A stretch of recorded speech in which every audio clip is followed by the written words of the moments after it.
Hello, everybody. This is After the Oligarchy. Today, I'm speaking with Professor Robin Hahnel. Robin Hahnel is a professor of economics in the United States, co-founder with Michael Albert of the post-capitalist model known as Participatory Economics, and author of many books. Today's conversation is in association with META, the Center for Post-Capitalist Civilisation. This is the second in a series of interviews with Professor Hahnel about participatory economics, and in particular, his latest book, Democratic Economic Planning, published in 2021. If you haven't watched the first interview, check out part A and part B here. It's an advanced discussion of the model proposed in that book, so I recommend you familiarize yourself with participatory economics to understand what we're talking about. You can do that by visiting participatoryeconomy.org. You can also read Of the People, by the People for a concise introduction to Parecon. The discussion will also continue on the forum of participatoryeconomy.org. Robin Hahnel, thank you very much for joining me. Great to be with you. So you said actually that there was another book which will be published by AK Press in a few months called A Participatory Economy. Did you write that, or is that written by somebody else? No, I wrote that. What I realized was that the Democratic Economic Planning, that book can be a real challenge. There are parts of that book that would be a real challenge for people who do not have extensive background in economics. Who haven't studied economics, who didn't major in economics, who aren't, professional economists. And yet, obviously, there are more people interested in post-capitalist economic models who are not economists than who are economists. So the second book, it's published by an appropriate publisher, AK Press, is a press that basically is for that audience, for libertarian-minded people interested in post-capitalist visions. So that second book is an attempt to present essentially the same ideas, but do not require the reader, to have any extensive economic background. There are no proofs of theorems in that book. So that's the difference, and that's coming out, I think, sometime in June. Both books, I think, are my attempt to get everybody up to date with what we now, after all these decades, have managed to come up with. So they're the most recent version of everything we have to say in response to all sorts of criticisms and questions people have raised over the years. But one book is more appropriate for one audience and the other for a different audience. Well, Democratic Economic Planning, for what it is, as I said last time, is outstanding for people who really want something rigorous and detailed. And I will certainly read A Participatory Economy when that comes out in the summer of 2022. I'm sure that it'll be a good read as well. So let us begin with the questions. Our discussion today has a central theme. Last time we talked about housing and we talked about consumption. So this time I would like to talk about production units broadly, worker councils and so forth. And the first question is about worker self-management. I've been having some discussions with Dr. Paul Cockshott about Towards the New Socialism and the model that he and Alan Cottrell put forward in that book and subsequently. And I quoted from Democratic Economic Planning, a passage that you wrote about that model and central planning more generally, which critiqued it on the basis of it inhibiting worker self-management. And so Paul Cockshott had a response, and I'd like to just put that to you and we can have a discussion. And just before we proceed, I just saw some comments on when Paul Cockshott reposted that video on his own YouTube channel.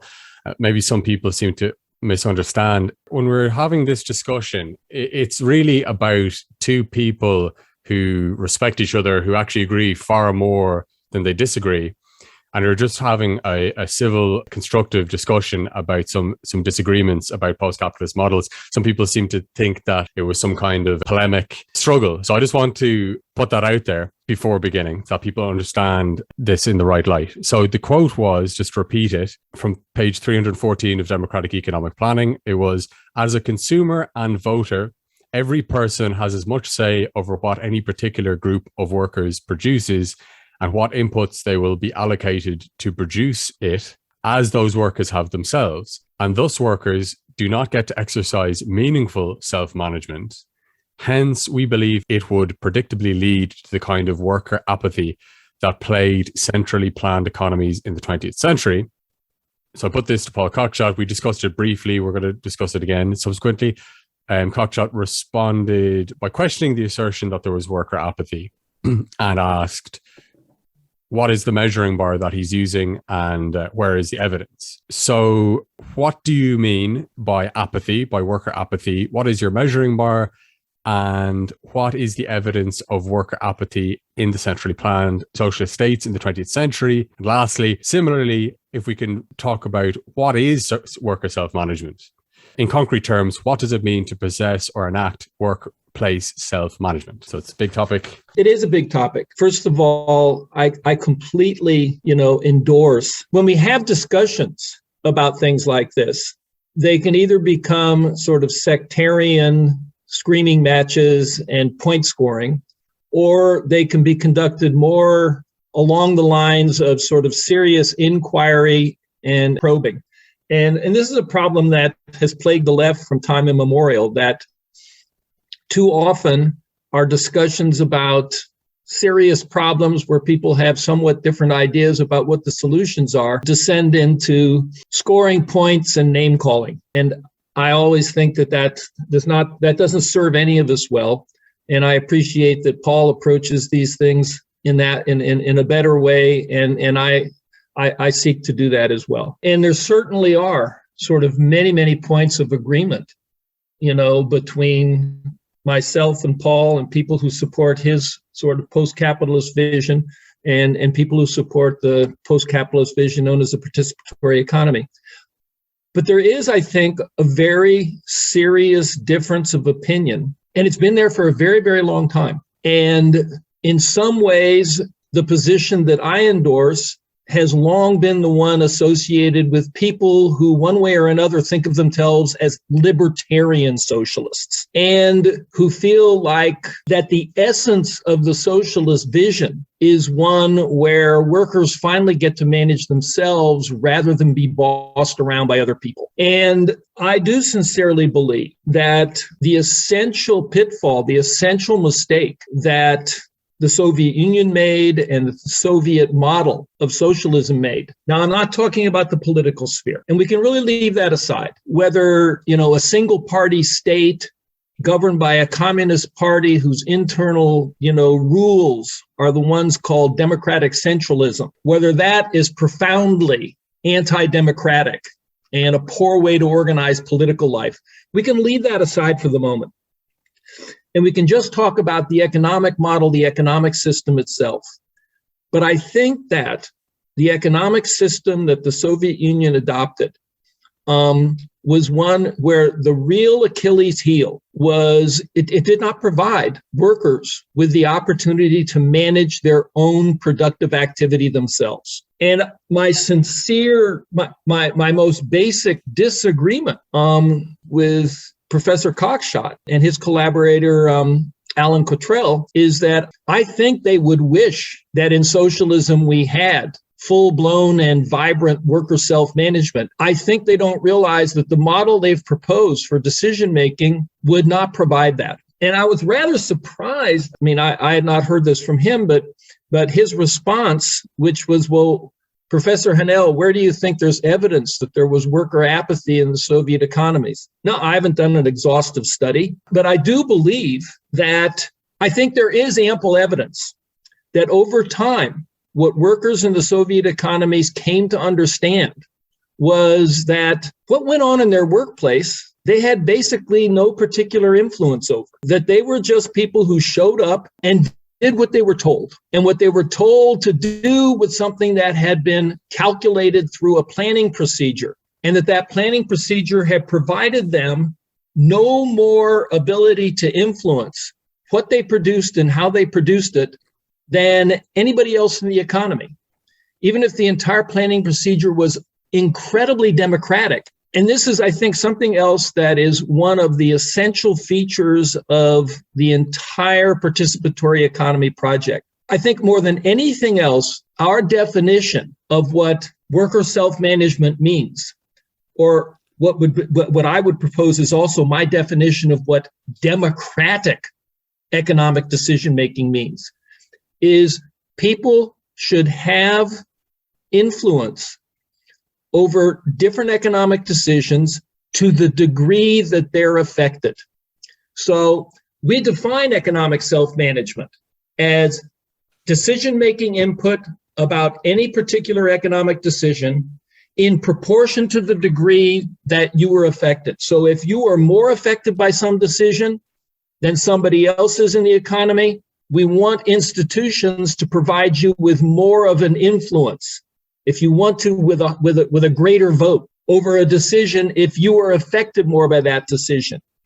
And I certainly believe that what is produced in the workplace where I work and how we go about that, those are decisions that affect people in a workplace more than they do people outside in the rest of the economy. Now, of course, what we produce affects all sorts of other people. It affects the consumers.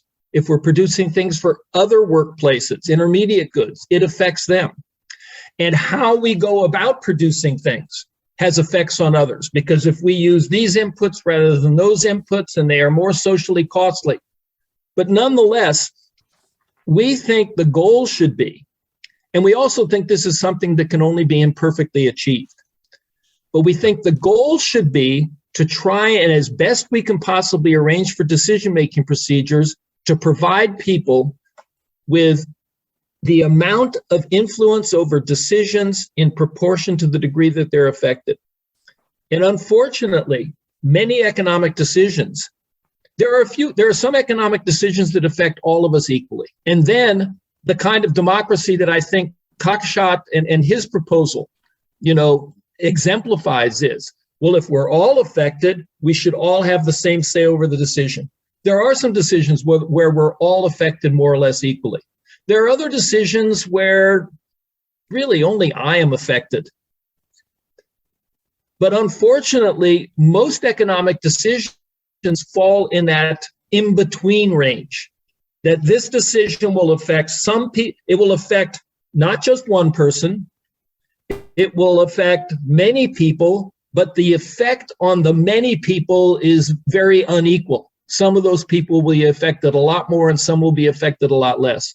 So in my mind, the entire trick of trying to organize our economic decision-making procedures is to try and give people power over decisions, influence over decisions, as roughly as we can to the degree that they're affected. And I think that was the Achilles heel of even the best kind of sort of central planning that was practiced in the Soviet economy and the Eastern European economy for decades and decades. And I also believe that it is true that part of the lack of dynamism in those economies. So what would motivate the Soviet Union?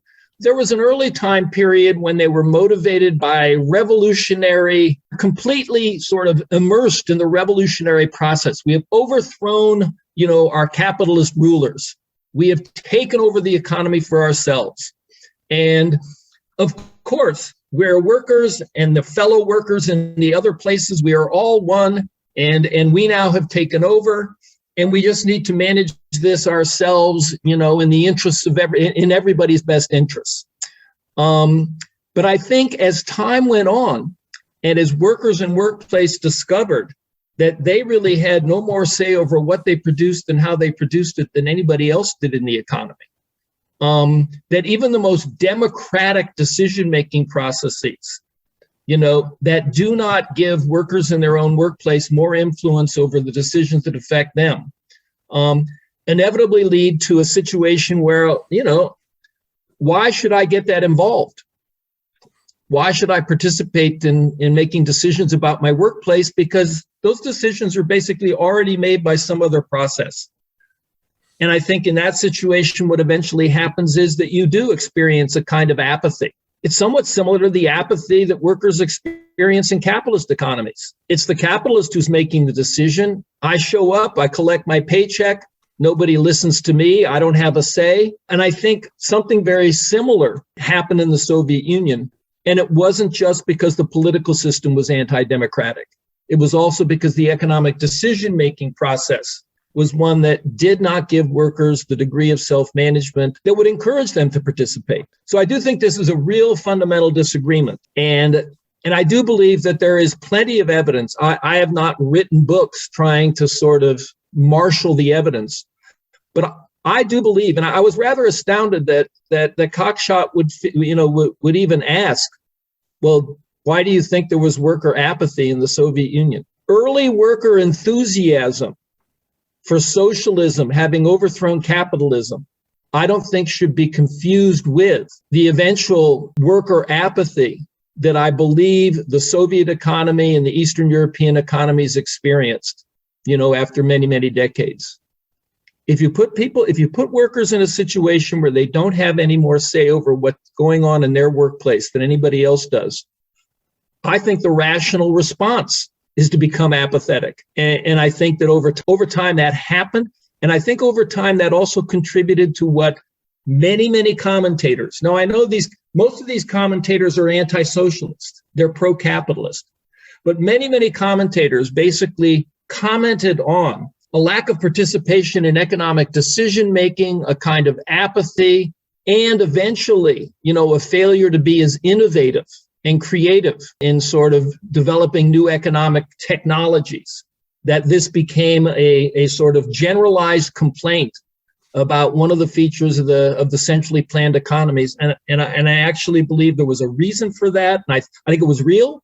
And I think there was a reason for it. And I think it's very, very important for people thinking about socialism in the 21st century to come to grips with this. And first, we have to define the goal right, which is not everybody gets the same amount of decision-making input on every economic decision. That shouldn't be the goal. The goal should be decision-making input in proportion to the degree that you're affected by that decision. And figuring out ways to achieve that goal, I think, is sort of that's the nature of the project looking forward. And I do think that's one area in which the Cockshott-Cottrell model has basically missed the boat. They've sort of failed to learn one of the key lessons from real-world socialism in the 20th century.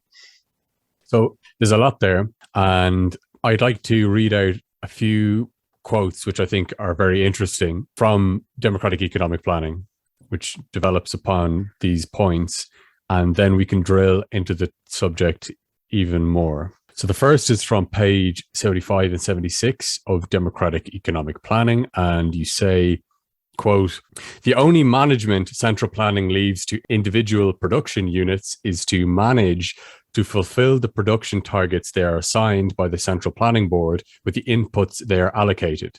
The true relationship between the Central Planning Board and production units is a command relationship between a superior and inferior.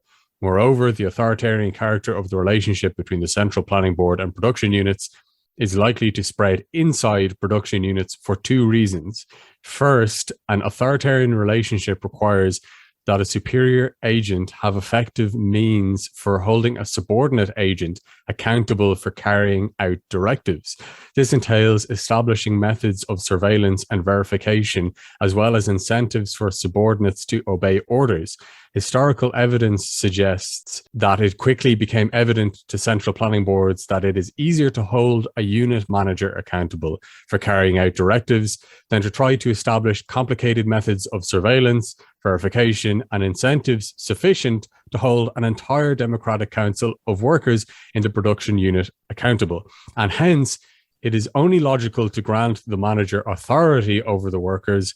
In this way, hierarchy spreads downward in a centrally planned economy as plant managers appoint assistant managers and supervisors, creating an authoritarian hierarchy with ordinary workers at the bottom. Second, once these hierarchies are established, they will eventually affect people's consciousness and personalities.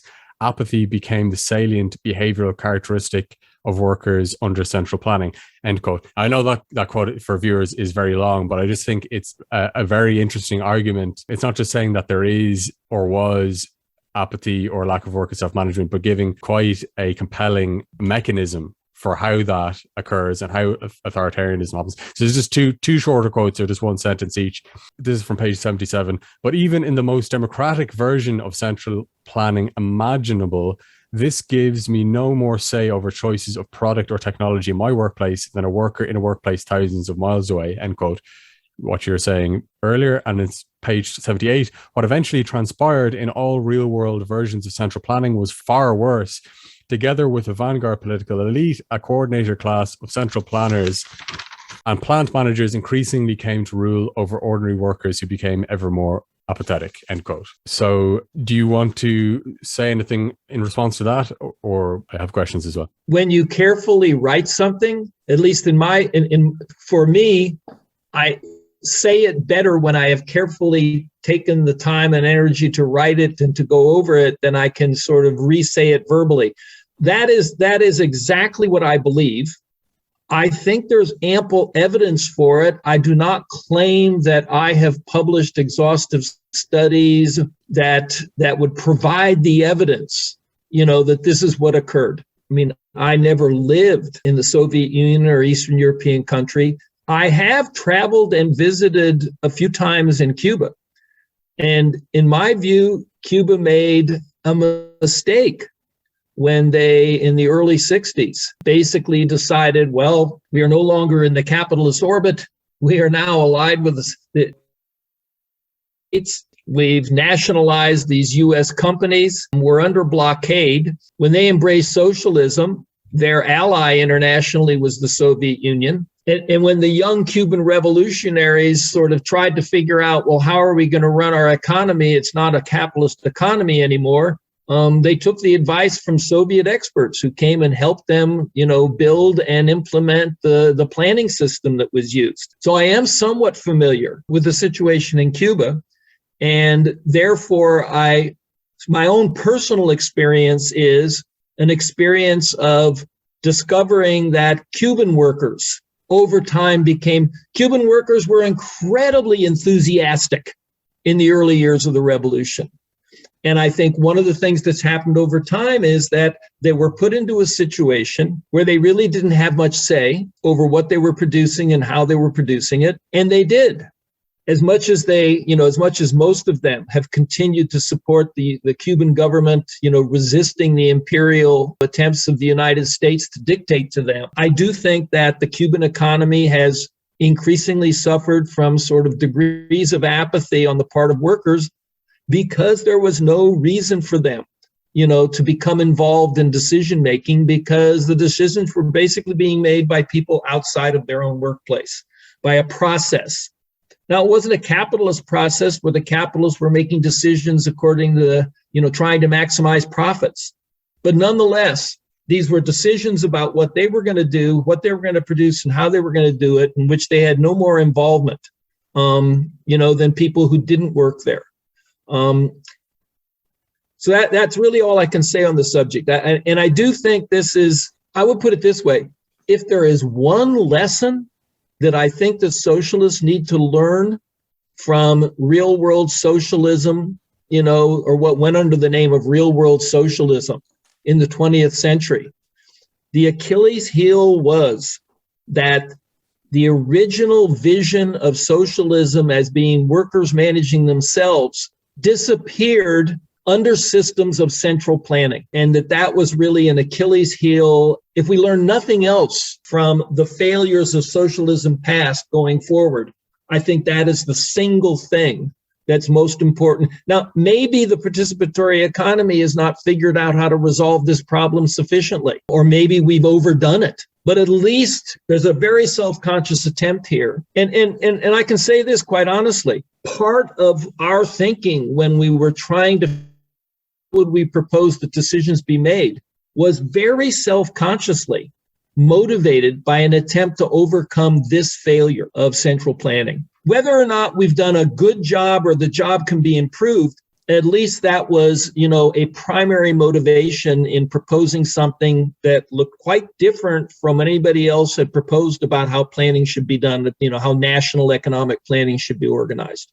Could we just stay on the topic just a little bit longer? So I'd like to get a bit more concrete about worker self-management. I asked, what do you mean by worker self-management? And you were saying that it is having influence over economic decisions in proportion to how one is affected. And I think most socialists on the face of it would say that sounds broadly agreeable, but also it's quite abstract. So getting more concrete, what in the context of a workplace, a production unit, what does control mean? What does it mean for workers to be involved? Because, for example, when I was talking to Paul Cockshott about this, he replied saying, for example, well, in the Soviet Union, workers had guaranteed employment and they didn't have to fear that their managers would fire them. And, you might say that is a type of control. So, but just more broadly, what does it mean to have control over economic decisions? Okay. First of all, Cockshott is right that in the Soviet Union, jobs were guaranteed. And that was one of the virtues of central planning. Yeah. One of the virtues of central planning was that you didn't have to fear unemployment. So I don't think everything that central planning provided was bad. Of course. And particularly compared to capitalism, knowing that there was going to be a job for everybody. Whereas in capitalism, you don't know whether there's going to be a job for you. That's a major advantage of that system. And I would like to also say, if in a participatory economy, we were going to go back to a situation where there was unemployment and people had to fear unemployment, I would consider that to be a major failure. However, let me point out a few of the things about the annual planning process we proposed that embody self-management or provide self-management in ways that no other proposal that I know of does. In annual planning, every worker council is responsible for making its own proposals. Nobody else can come in and make a proposal for a worker council, what they want to make and what they want to use to make it. Nobody can come in and say, well, this was your proposal, but now we now know that it's not efficient or it doesn't work with something else, and we're going to revise your proposal for you. So only worker councils get to make their own proposals during annual planning, and only worker councils get to revise their own proposals during annual planning. That means that the workers in a workplace are the ones that have to be proposing and deciding what they want to produce and how they want to produce it.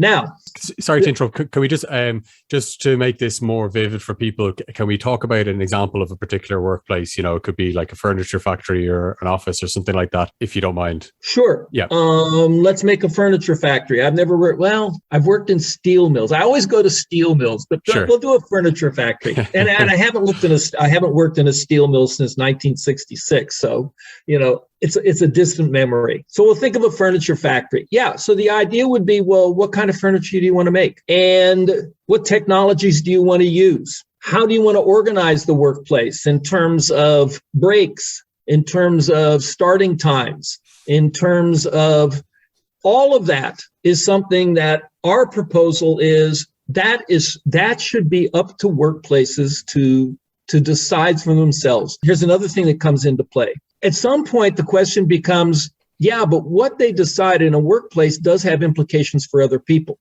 Yeah. And remember, the definition of self-management is decision-making input in proportion to the degree that you're affected. So at some point, we have to consider, what about those people who are not in the workplace, but are affected by the proposal that the workplace is making? Yeah. They're consumers. And so if the workplace is proposing to make furniture that nobody wants, well, that affects consumers, and we want to be sure the consumers have some input. And if the workplace is saying, we want to use this wood, this kind of wood, but this wood is very scarce, and this wood is also used for something else, and perhaps it is more valuable when used for something else. So the question always becomes, how do you incorporate decision-making impact or input for these lesser affected parties? The annual participatory planning process is designed to basically say this: we want you to do whatever you want, but the resources you're using are resources that belong to all of us. So we want to be sure that when you do what you want to do, that you're also behaving in a socially responsible way. And what a socially responsible way means, you're using resources that are scarce and could be used by others to produce things. If you're producing things people don't want, well, then our interests are affected and we don't want to allow you to do that. If you're using resources that could be better used by somebody else, well, then we don't want to let you do that either. And the planning procedure is designed so that as long as the social benefits that a workplace is proposing to produce and supply are at least as large as the social cost of the inputs, then think about it. It means the rest of us are no worse off for you going ahead and doing what you've just said you wanted to do. The rest of us have no reason to tell you not to do it. The problem to be solved, therefore, becomes, well, how do we generate accurate estimates of the social benefits of the outputs from worker councils? And how do we generate accurate estimates of the social costs?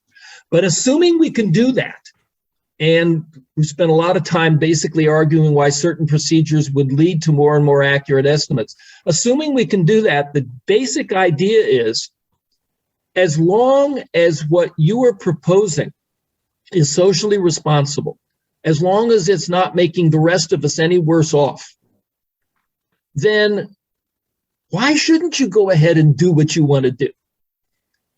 That's the kind of sort of self-managing freedom that our system is designed to give workers in their workplaces. Here's another thing I want to throw in at this point. There's another way to take into account the fact that other people are affected. And Pat Devine and his co-author, Fikret Adaman, what they have proposed is, well, for a workplace, it's not just the workers there who are affected by the decisions that are made there. There are other people who are affected also. For instance, suppose you're producing something that's used as an input in another industry. Well, then the workers in that other industry are affected. Suppose you use an input that comes from another workplace. Well, then they're affected. Their proposal for how do you take into account the fact that not just the workers in a workplace are affected by what they do, there are other people affected, is to give representation on the board of directors of the workplace from constituencies that are the other affected constituencies. First, I'd like to say, I think it's admirable that they have thought this problem through.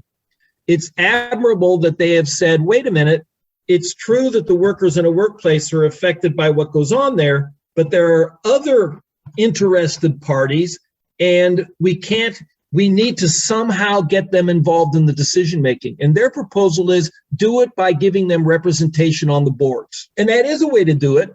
I don't think it's the best way to do it. And I have two problems with it. My first problem is that, wait a minute, that means the workers in the workplace can't even sit down at a meeting amongst themselves and even start to talk about what they want to do. That meeting is not a meeting of them only. It's a meeting of their board, which includes people who don't work there at all. And I think that's unfortunate. I think that workers have been so disenfranchised for so many centuries that anything that basically gets in the way of them having the right to sit down and talk things through and make decisions, at least preliminary decisions on their own, is a poor idea at this point in human history. The second problem is sort of a technical problem. How do you make up the list of who should be represented on the board, and how many board positions do you give them? And my argument is that the participatory annual planning process basically has an organic way. It has a better way of allowing outside parties who are affected by decisions to affect what's going on. It's a better way to do it than a rather arbitrary choice of how many outside board members should there be from what constituencies. It seems to me that when we sat down to figure that out for every enterprise, there'd be sort of an endless debate about it with no clear way of deciding what the right answer is. And our proposal is, no, we've actually come up with a planning procedure that takes care of allowing anybody who is outside a workplace but has an interest, we have incorporated their influence in a way where we don't have to face up to this, what I think is an arbitrary decision if you try and go about it in a different way.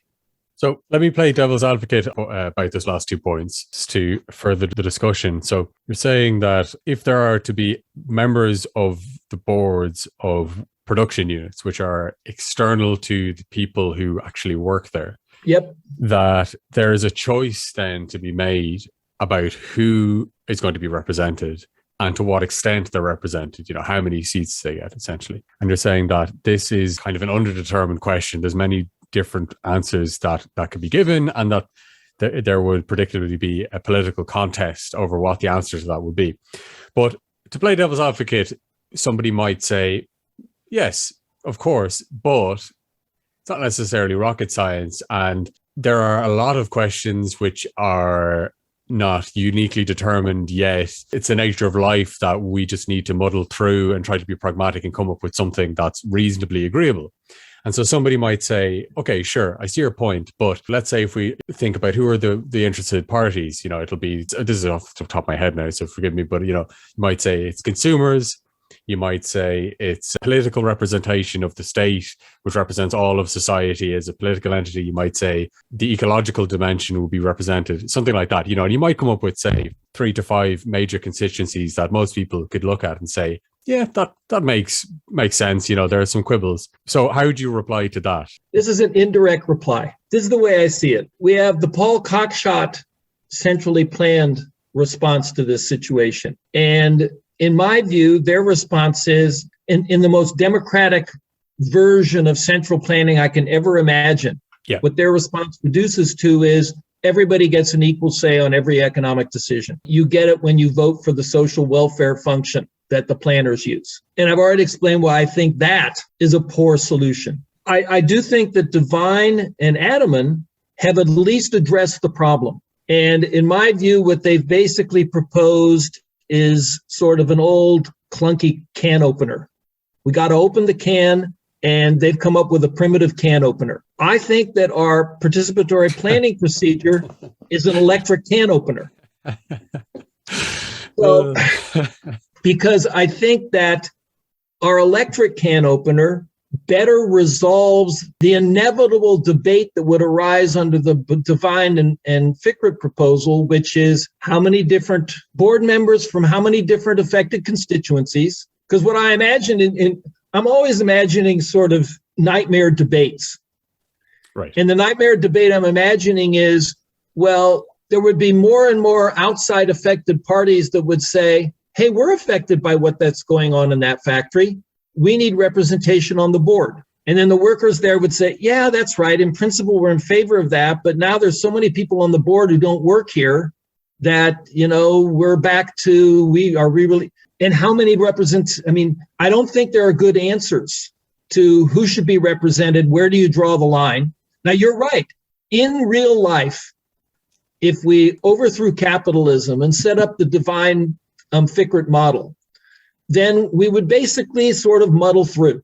We would muddle through this. But I think what I envision is in the muddling through process, we would keep getting into arguments that have no actual objective way of being resolved. And if the participatory planning process is taking care of this sort of automatically and organically, then not only do we get a better outcome, the electric can opener opens the can better, we also cut back on a tremendous amount of argumentation, debate, and disagreement with one another. And that's something that I think there are some socialists, there are some people who are attracted to socialism because they look forward to to an endless debate. And there are some people who are frightened by socialism if it would turn into an endless debate. My friend Nancy Folbre, who's a socialist feminist economist, that was her reaction to the participatory economic proposal. What's up, the tyranny of the sociable, wasn't it? That's right. It would degenerate into the tyranny of the sociable. And I am sufficiently of her mind that I am fearful of that kind of phenomena. And that would be, and I wrote this to her, I said, you're wrong about participatory economics. It would not degenerate into the tyranny of the sociable. But if you haven't looked at Devine and Fickrett's proposal, you might discover that that's the one that you would have to fear would degenerate into that. So I think there's also that question about how important is it for us to avoid situations where basically endless debate would go on, ended by just some sort of who gave up first. And I'll just say for the record that one of my primary motivations is to try and avoid those situations. And when I look at other proposals, I often ask myself, would that proposal essentially fail the test of avoiding those situations as best we can? Yeah. So, I mean, I was going to ask a question about, you're saying it would be unfortunate that workers wouldn't have a place where they and they alone could discuss, make decisions, formulate proposals, obviously within the constraints of the annual planning procedure. So why would it be unfortunate if they didn't have that? I think you've given an answer to that to a large extent. Let me just summarize here. What a workers' council does is they make their own first proposal, and then they discover whether or not it's been approved or it's not been approved. Then they and only they get to revise that proposal. So they're the only ones who ever make a proposal for what they do. They're the only ones who get to revise that proposal. What else do they do? The only other thing they do is they look at very, very simple information about whether other workers' councils and consumer councils' proposals seem to be socially responsible. And if the evaluation of those social benefit and social cost ratios for others indicates that's not socially responsible yet, then they just say, hey, we object to what you're saying because it's not socially responsible. So we have an easy way to say when others are doing things that aren't socially responsible, and always get to say what we're proposing to do. When I describe it in that way, I'm also describing exactly why I like it and why I like it better than a lot of other proposals out there. It seems to me that it provides workers' councils with control over their own situation, and yet we have a system of policing them that does not entail a central planning board at all. And the degree to which they're self-policing one another is a really simple operation for all of them. Let's leave the discussion of worker self-management there. I'm going to be talking to Paul Cockshott again. I will relay your points to him. I'll show him this video, and I'm sure we'll come back and talk about this again and hopefully have a fruitful exchange between the two of you again, which is constructive and respectful. I think both of you, like, as you said, very much have that attitude. You know, you're both willing to consider difficult questions, criticisms of the models that you propose and think about them honestly. And that's what I'm trying to do with this channel. It's really a space which is not about being polemical. Like you said, it's not about being sectarian. It's saying, you know, if we want to create a new world, we have to wrestle with these difficult problems, these quandaries. We cannot look away from reality and embrace wishful thinking, even if it's uncomfortable for us. Let me just say, I think that the Cockshott-Cottrell model is the most democratic version of central planning you can have.